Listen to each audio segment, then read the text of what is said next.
দেখতে দেখতে 25টি রোজা চলে গেল, টেরই পেলাম না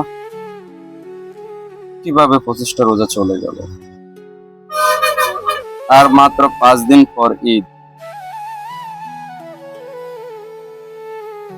পবিত্র ঈদ উল ফিতর। গতকাল সকালে মায়ে ফোন করেছিল, বলল বাবা বাড়ি কখন আসবি, কখন ফিরবি। উত্তরে জবাবে মাকে বললাম, মা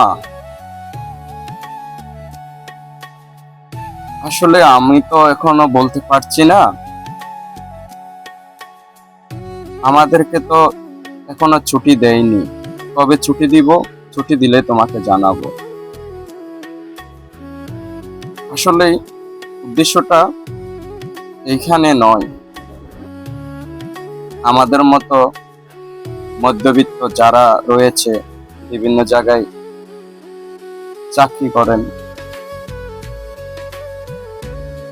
এবার ইরান ইসরায়েল আমেরিকার যুদ্ধের কারণে বাংলাদেশে যে জ্বালানি সংকট শুরু হয়েছে, জ্বালানি সংকটের কারণে প্রায় 8 থেকে 10 দিন যাবৎ কোনো পাম্পে তেল নেই। জ্বালানি সংকটের কারণে আমাদের গাড়ি চলাচল বন্ধ রয়েছে, তাই পকেটের অবস্থা খুব একটা ভালো না।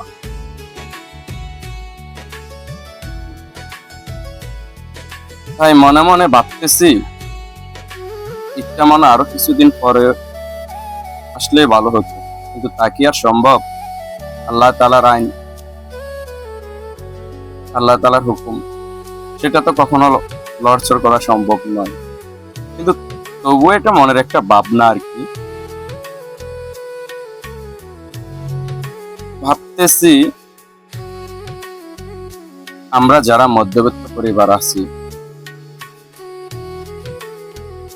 তারা পরিবারের মুখে হাসি ফোটানোর জন্য, একটু ঈদের আনন্দতে বাড়ি ফিরে যাওয়ার জন্য কতই না চেষ্টা করে যাচ্ছে। কিন্তু এই যে চেষ্টাটা, এটা কখনো আগে বুঝতাম না। এখন তো বড় হয়েছি, তখন বাবাদেরকে বলতাম, মাকে বলতাম, বাবাকে বলতাম, বাবা কেন টাকা দেয় না, কেন নতুন জামা কাপড় কিনে দেয় না। আসলে সেটা কখনো বুঝতে চেষ্টা করিনি, ছোট ছিলাম তো, বাবার পকেটের অবস্থা কেমন আছে। এখন বুঝতেছি বাবারা নিজের জামা কাপড় নতুন না কিনেও সন্তানকে কিনে দিত, সন্তানের খুশির জন্য, আনন্দের জন্য। নিজে নতুন জামা কাপড় কিনতো না, আর জিজ্ঞেস করলে বলতো আমার তো কিছুদিন আগে জামা কিনেছি, আমার তো নতুন জামা আছে, পাঞ্জাবি আছে, তাহলে আর কেন লাগতেছে। আসলে ব্যাপারটা সেটা ছিল না, ব্যাপারটা ছিল বাবারা চাইতো না কখনো টাকা অপচয় করুক, সন্তান যেন ভালো থাকুক। এখন তাদের আনন্দ, তাদের হাসিয়ে বাবাদের হাসি আনন্দ, এটাই হলো বাস্তবতা। বাই, আল্লাহ হাফেজ।